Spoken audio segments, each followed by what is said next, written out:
I've been an animal advocate for more than 25 years, and I see enough cruelty every day to have a pretty bleak view of the world. And yet, I have hope.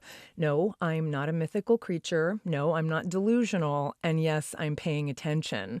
So much so that I'm quite aware, for instance, that in the US, every year, over 9 billion animals are brought into this world only to be killed for human consumption. Elephants are killed in their homes for their tusks, and wild animals face the consequences of global warming.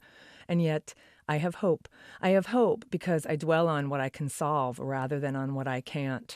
I have hope because there's much to be hopeful about. History gives you great perspective if you just step back. I have hope because outrage doesn't change the world. Vision and vigilance do, along with the political, technological, economic, and moral forces that drive progress forward.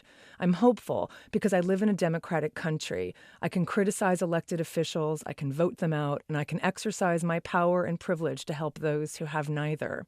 Scientific advances and technological breakthroughs, such as cellular agriculture, have the potential to save billions of animals from misery and death. I live in an economic system that empowers visionaries to test their innovations in the marketplace and that gives me the choice to support companies and products that reflect my taste and ethics and reject those that don't.